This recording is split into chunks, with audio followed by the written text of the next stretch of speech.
Fish in a Tree, Chapter 11, Scrambled Eggs. When we come into the classroom, Mr. Daniels makes an announcement. Attention, Fantasticos! We have a brand new Fantastico seats, so find yours and settle in. Jessica is sitting next to Suki and staring at Shay like their separation is a great injustice. It turns out that I'm sitting in the front row next to Keisha, the girl who can bake and write at the same time, while I can't do either. We don't speak all morning, and I can't stop worrying that she doesn't like me. When she finally glances at me, I blurt out, "I don't mind being your friend." Keisha looks annoyed. "You don't have to do me any favors." "No," I say, trying to undo what I didn't mean to say. "I just mean..." And then I stop, because I don't know what I meant, and I'm nervous and embarrassed, and that is never good when I'm trying to say something. Every word is another shovelful of dirt from the hole I've dug for myself, so I figure my best bet is to shut my mouth. But the silence gets too long and too loud, so I try to think of something to say. I always knew what to say with my grandpa, and he always knew what to say to me. I wish he were here to whisper in my ear. And then I think of Alice and how she argued with Humpty Dumpty about using the right words. I turn to Keisha and blurt out, "Do you like eggs?" "Eggs?" she asks. Oh no, she thinks I'm a barrel full of crazy. But I keep going because sometimes my tongue goes on without my say-so. "Yeah, I love eggs. Scrambled eggs, fried eggs, poached eggs on toast, boiled eggs. I love peeling the shell off boiled eggs, don't you? I even like egg salad, which my brother won't even eat even if someone holds him down." Her eyebrows scrunch up, reminding me of angry caterpillars. That's incredibly interesting. Then she searches inside her desk for something. I know this move. It's a polite way of ignoring me. People do it a lot. Finally, I just put my head down. Grandpa used to say that Alice in Wonderland is falling down the rabbit hole was just like real life. I didn't used to understand what that meant, but now I do. There can't be any place on this planet scarier than a school cafeteria. I hold my tray so tight my fingers hurt. I hear, "Hey, Allie." It's Shay. She is standing with Jessica and a few others. "Yeah?" I asked. "Do you want to sit with us for lunch?" Of course I don't want to sit with them, but I'm tired of sitting alone and having everyone else see me sit alone. Besides that, Shay, Jessica, and some other girls all have those woven friendship bracelets, and I have never had the kinds of friends who have made matching bracelets, but I've always wanted them. It's like bracelets tell the world that the person who's wearing it has someone who cares about them. Not like a family member that has to care, but someone who just likes you. I want to feel a part of something. Anything, I guess. Shay is overly happy that I've said yes. I sit down after glancing at the seat to make sure I won't be sitting in a pool of glue.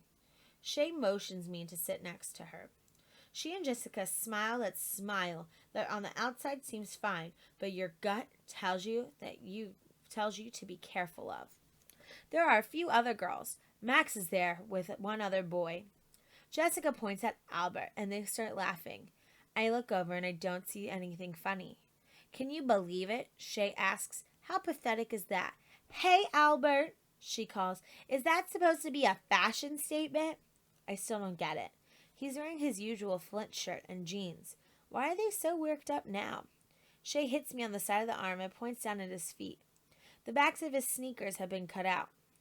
Shay calls him over and he comes. I don't know why. Everyone else does what she says. Even me, today anyway. "What's the matter?" she asks. "Don't you have any money for shoes?" "Quite the contrary," Albert begins. "But, given the choice of buying new sneakers that I will outgrow in 3 months, or a chemistry set that I can use for an undefined amount of time, this seemed the clear choice.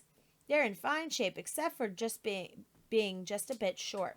"Did you hear that?" Shay asks. "He chopped the back of his shoes off, like slippers," Jessica adds. "Next, he'll be wearing a robe." Shay turns to her. "I think robes would be cool. We should wear them tomorrow." "Yeah, that would be cool," Jessica says. Shay laughs, but I don't think Jessica knows Shay isn't laughing because of the robes. I think Shay says something dumb to see if Jessica would go along. Sometimes I think Jessica would follow Shay out of an airplane without a parachute. Then Shay turns to me. Well, Allie, she asks, what do you think of wearing robes tomorrow? I like to tell her that it's dumb, but I say, not my thing. Is that so? Well, what do you think of Albert and his slippers? I feel like I'm in one of those old detective movies that Grandpa loved. In a cramped, small room under a bright light, being asked a question that I don't want to answer. The thought to stick up for him goes through my head, but that doesn't seem like the right answer for Shay. They're pretty dopey, I say. What a weirdo, huh? I made Shay happy. I feel terrible. And I know that I'm going to feel even worse when the shade comes down over Albert's face, when he looks sad. But that never comes. He just stands there, eating Doritos and studying us like we are lab mice. I think it's curious that you worry about what I have on my feet when the three of you are wearing red shirts. Not a wise color. Red is the color of stoplights and signs, bad wounds, warning lights, and the most severe sunburn. It represents red alerts and high fevers. Red numbers show a loss in accounting. Red represents danger.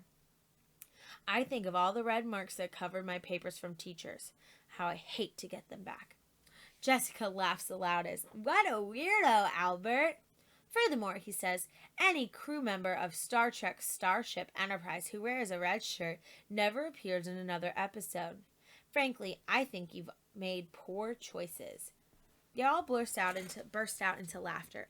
Albert, Max says, it's only a TV show, dude, and not a very good one either. Albert's arm stops dead on the way to his mouth with another Dorito. Not a very good one? Albert, Shay says, leaning forward a bit. You go right ahead and ignore what you look like, but it's the rest of us who suffer. We have to look at you. Actually, he says, I don't take my appearance lightly. I take you lightly. And with that, he turns and is gone before she could pull out some other mean thing. And I wish I was more like Albert. Seeing him shuffle away in those sneakers makes me want to be better. I'm not perfect, but at least I'm not mean. And then my heart sinks, because I realize that I just was. And I guess I did it because I was lonely. Now I know that there are worse things than being lonely.